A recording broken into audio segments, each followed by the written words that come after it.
हमने class 9th में क्या पढ़ा था? भक्ति मूवमेंट पढ़े थे, ठीक है। भक्ति में क्या था? कबीरदास था, गुरु नानक थे, ठीक है। उसके बाद सूफी सेंट थे, ठीक है, निज़ामुद्दीन औलिया, इन सब ने अपने आइडिया स्प्रेड किए थे और पूरी कंट्री में भक्ति मूवमेंट हमारी फैल गई थी। इसी की वजह से क्या हुआ था, हमारी कल्चर क्या हो गया, और ज़्यादा निखर गया, ठीक है। अलग अलग थॉट्स आए तो और ज़्यादा निखर गया। इसका प्रभाव हमें लैंग्वेज, लिटरेचर, पेंटिंग्स हमें देखने को मिला, ठीक है। और इस पेंटिंग को और किसने निखारा? बड़े और छोटे किंग्स ने। उन्होंने क्या किया, उन्होंने जो पेंटर थे उनको पैसे दिए, ठीक है, उनको काम दिया, उनको जो पत्रकार थे उनको काम दिया, पॉइट को सपोर्ट किया, ताकि जाके और भी क्या हो, उसकी वजह से और ज़्यादा हमारा कल्चर और ज़्यादा खिल गया, ठीक है। अब देखते हैं इसी के साथ साथ क्या हुआ था, हर एक रीजन में अपना अपना कल्चर उभर के आ रहा था, उनके अपने अपने आइडियाज़ थे, ठीक है। और क्योंकि जो पुराने आइडिया थे वो मॉडिफाइड होके नई फॉर्म लेने लगे थे, ठीक है। कल्चर किससे बना कल्चर? एक हम लैंग्वेज पढ़ेंगे, ठीक है, कौन कौन सी लैंग्वेज नई नई आई, ठीक है। उसके बाद हम क्या पढ़ेंगे? लिटरेचर पढ़ेंगे। लिटरेचर मतलब कौन कौन सी पोइट आए, उन्होंने पोइट ने कौन कौन सी बुक लिखी, ठीक है। उसके बाद क्या पढ़ेंगे? आर्ट पढ़ेंगे। आर्ट मतलब पेंटिंग्स, कौन कौन सी पेंटिंग्स आई, कौन कौन से अलग अलग प्रकार की पेंटिंग्स आई। फिर हम क्या पढ़ेंगे? म्यूज़िक, कौन कौन से अलग अलग टाइप के म्यूज़िक्स थे, समझ गए। आर्ट में क्या था? डांस फॉर्म भी आता है, क्या पता नहीं डांस फॉर्म है कि नहीं, जैसे कथक हो गया, ठीक है, आपका कौन सा हो गया, मुनी अट्टम हो गया, ठीक है, कलरी पट्टू हो गया, ये सब जो क्या है, डांस है, अलग अलग टाइप के डांस है, ठीक है, समझ आ रहा है। तो ये सब क्या बनता है? कल्चर। हमारी अलग अलग भाषाएं, हमारी अलग अलग बुक्स, हमारी अलग अलग पेंटिंग्स, डांस फॉर्म, म्यूज़िक, इन सब को हम क्या कहते हैं कलेक्टिवली? कल्चर। अब पढ़ते हैं, ठीक है, पढ़ते हैं इनके बारे में क्या कहते हैं। पहले क्या पढ़ेंगे हम? लैंग्वेज के बारे में, ठीक है। नॉर्थ इंडिया में कौन सी लैंग्वेज बोली जाती है? इंडो आर्यन जो लैंग्वेज बोलते थे वही बोली जाती है। ये कब इमर्ज हुई थी? 9th और 10th सेंचुरी में, ठीक है। उड़िया और बंगाली कहाँ बोली जाती है? इंडिया के ईस्ट में। मराठी कहाँ बोली जाती है? वेस्ट में। हिंदी कहाँ बोली जाती है? सेंटर के, इंडिया के सेंटर में ज़्यादा क्या बोली जाती है? हिंदी बोली जाती है। ये लैंग्वेज कहाँ से आई थी? प्राकृत से आई थी। प्राकृत कहाँ से आई थी? संस्कृत से आई थी। प्राकृत में महावीर और बुद्धा किस में देते थे अपने प्रवचन? प्राकृत लैंग्वेज में देते थे। उसने एक छोटी सी इंफॉर्मेशन दी है, 2014 में उड़िया को हमने क्या दिया है? क्लासिकल लैंग्वेज का दर्जा दिया है। क्लासिकल लैंग्वेज क्या होती है? कुछ लैंग्वेज हमने रखी हैं, ठीक है, उन लैंग्वेज को हम देखते हैं कि उनकी हिस्ट्री कैसी है, कि वो क्या अपनी ओरिजिनल आई हैं, क्या किसी से ड्राइव तो नहीं हुई है ना वो। ऐसी कुछ लैंग्वेज को हम क्या बोलते हैं? Classical language. इनको हम फिर संरक्षण देते हैं, फिर इनका देखभाल करते हैं, फिर देखते हैं कि विलुप्त ना हो जाए, ठीक है। ऐसी हम उसमें से कौन सी एक उड़िया लैंग्वेज है, आप बड़ी क्लासों में जाके पढ़ोगे। अच्छा, तमिल आई एक लैंग्वेज, ठीक है। तमिल कहाँ बोली जाती है? साउथ में। इसमें इसको कौन सपोर्ट कर रहे थे? चोला किंग्स कर रहे थे, ठीक है। उन्होंने जो अपने रिकॉर्ड्स थे उन्होंने किस में मेंटेन किए? तमिल, तेलुगु और कन्नड़ा में किए थे। ये तीनों क्या है? लैंग्वेज है, ठीक है। देखे जा रहे हैं कितनी कितनी लैंग्वेज बोली जा रही है। चेरा जो थे वो उन्होंने किसको सपोर्ट किया? कौन सी लैंग्वेज को? मलयालम। हिंदी कहाँ बोली जाती है ज़्यादातर? सेंट्रल इंडिया में। ब्रज और अवधी क्या इसकी टाइप्स हैं, ठीक है, तो अलग अलग बोलियाँ हैं। और उसकी टाइप कौन सी? पंजाबी और सिंधी, ठीक है। पर्शियन भी बोली जाती है इंडिया में। ये किसने लाई थी? तुर्क किसने लाई थी? जो मुगल्स के कोर्ट थे वहाँ पे क्या बोली जाती थी? पर्शियन बोली जाती थी। वो अपने रिकॉर्ड किस में रखते थे? पर्शियन में रखते थे। पर्शियन जब हिंदी मिक्स हुई तो क्या बना? उर्दू आई, ठीक है। उर्दू क्या कहा जाता है कि जो उनके मिलिट्री कैंप थे ना उसमें हिंदी बोलने वाले पश्चिम बोलने वाले थे, दोनों का मिल मतलब जब दोनों इंटरेक्ट करते हैं तो उर्दू वहाँ से उत्पन्न हुई। समझ गए? अब हम चलेंगे लिटरेचर में।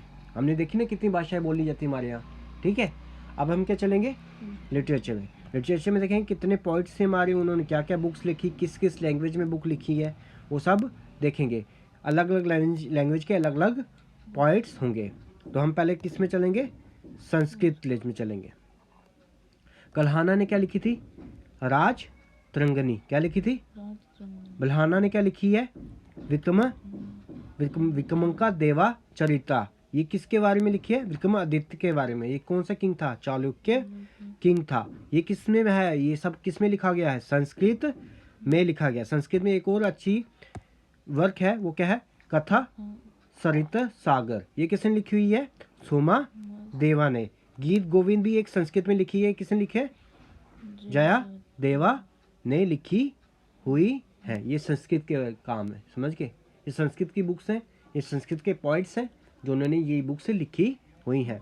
जो जो मैंने कहा है वो याद करना, ठीक। कल्हाना ने क्या लिखा, बल्हाना ने क्या लिखा है, और सोमादेव ने कौन सी लिखी है, और जयदेव ने क्या लिखी हुई है। समझ गए? 4 नाम है। आगे समझ? चले अगला। ओहो क्या हो रहा है? अच्छा, अब हम क्या करेंगे? गुजराती में आएंगे। गुजराती में ज़्यादा से ज़्यादा काम किसने की है? जैन मॉन्क में। उसमें कौन है? शिलभद्रा सूरी, ठीक है। एक ऐसा जैन मॉन्क है जिसने इसके ऊपर लिखा क्या है। उसके बाद किसने इसमें किसने दिया है? नरसिंह मेहता ने इसमें किया है। परमानंद भट्ट ने भी इसमें कंट्रीब्यूट किया है। मराठी में किसने काम किया है? जनेश्वर, नामदेव, तुका राम ने मराठी में ज़्यादा काम किया और मराठी को ज़्यादा फेमस किया है, ठीक है। रामदास और वमन पंडित में भी मराठी में काफ़ी ज़्यादा लिखा है। समझ आ रहा है? ये सब अलग अलग पॉइंट्स हैं जो अलग अलग लैंग्वेज में हैं। देखो,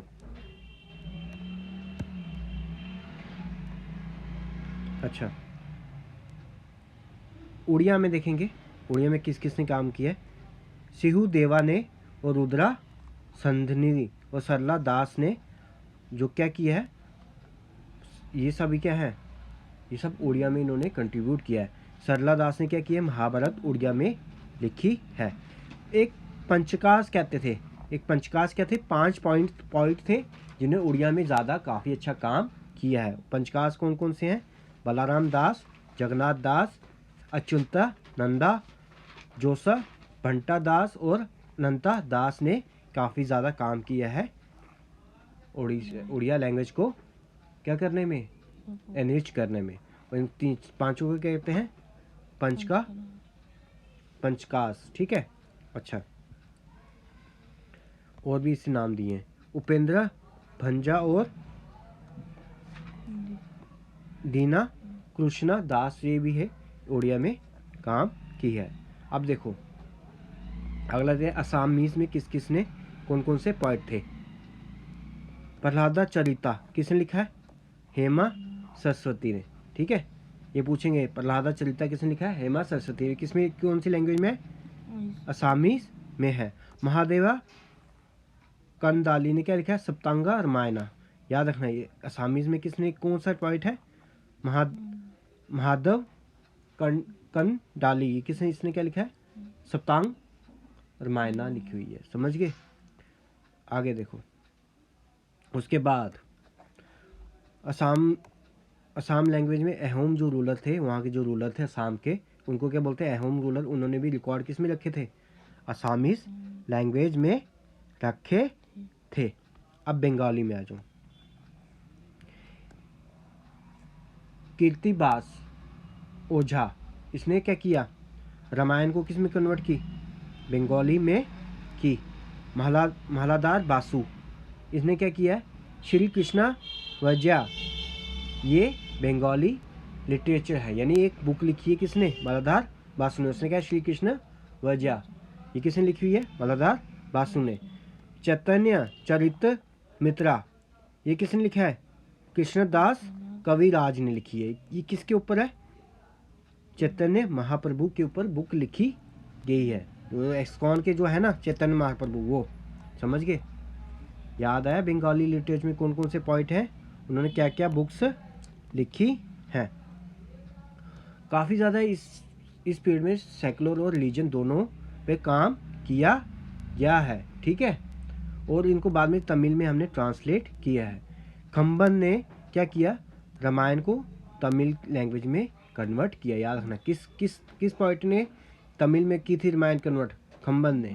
देखो, नयना और टिक्का ट्रांसलेट महाभारता इनटू तेलुगु लैंग्वेज किसने किया था? नयना और टिक्का। यार ये रट्टा मारने वाली चीज़ें हैं, मैं क्या कर सकता हूँ। ये सब पॉइंट्स हैं, उन्होंने कौन कौन सी क्या चीज़ की है वो आपको याद करनी पड़ेगी। विजयनगर जो एम्पायर थे वो किसको इंकरेज करते थे? संस्कृत और तेलुगु को, ठीक है। Sayana wrote commentaries on Vedas. Vedas में किसने लिखी कमेंट्री? सयाना ने। Krishnadeva Raya compose poem called Amuktamalyada in Telugu. अमुक्तमल यदा किसने कौन सी किस राजा ने लिखी है पोइम? कृष्णदेवा राय ने। ये पूछेंगे, ठीक है। और किस में लिखी गई है? ये तेलुगु में लिखी गई है, ठीक है, समझ गया। उसने कई सारे लोगों को जो तेलुगु पॉइंट थे उनको अपने कोर्ट में रखा था और उनको सपोर्ट करता था। कन्नड़ा किसने कंट्रीब्यूट किया? पंपा पूना और राणा। इसको बोलते हैं 3 ज्वेल्स ऑफ कन्नड़ा, याद रखना, ठीक है। पंपा पूना और राणा, ठीक है। अब देखो हिंदी में आते हैं। चंद्रबरदाई पृथ्वीराज रसो। ये चंद्रबरदाई ने लिखी थी पृथ्वीराज रसो। ये हिंदी का एक लिटरेचर यानी एक बुक लिखी, किसने लिखी? चंद्रबरदाई ने, ठीक है। तुलसीदास और सूरदास ने क्या लिखा है और बहुत ज़्यादा फेमस है इनके, इन्होंने क्या क्या लिखा है? तुलसीदास ने क्या लिखा हुआ है? रामचरित मानस। किसने लिखी है? तुलसीदास ने, ठीक है। सूरदास पोएट्री इज कॉल्ड सूर सागर। सूरदास की जो पोएट्री है, ठीक है, जो काव्य है, उसको क्या बोलते हैं? सूर सागर। प्रेम वाटिका किसने लिखी है? रक्षण ने लिखी है। एंड सत्य साई बाय बिहारी, याद रखना। प्रेम वाटिका किसने लिखी है? रक्षण ने। और सत्य साई किसने लिखी है? बिहारी ने लिखी है। मलिक मोहम्मद जैसी ने क्या लिखा है? पद्मावत लिखा हुआ। ये काफ़ी इंपॉर्टेंट है, ठीक है, समझ गया। आमिर खुसरो किस में लिखता था? पर्शियन में लिखता था। इसने क्या किया? रामायण, महाभारत और भागवत गीता उपनिषद को पर्शियन में क्या किया था? ट्रांसलेट किया था। अब्दुल फजल भी एक पोइट था, किसका? अकबर था। उसने अकबरनामा लिखी है। किसने लिखी है? अब्दुल फजल। ये बहुत इंपॉर्टेंट है। किसने लिखी है अकबरनामा? अब्दुल फजल। और इसका एक पार्ट है, 3 पार्ट में लिखी है। एक पार्ट का नाम है एन अकबरी, समझ गए। जहांगीर की ऊपर बुक लिखी गई, उसको क्या बोलते हैं? तुज़के जहांगीरी। क्या बोलते हैं? तुज़के जहांगीरी, ये तुज़के जहांगीरी, ठीक है। अब्दुल हमीद कहाँ गया?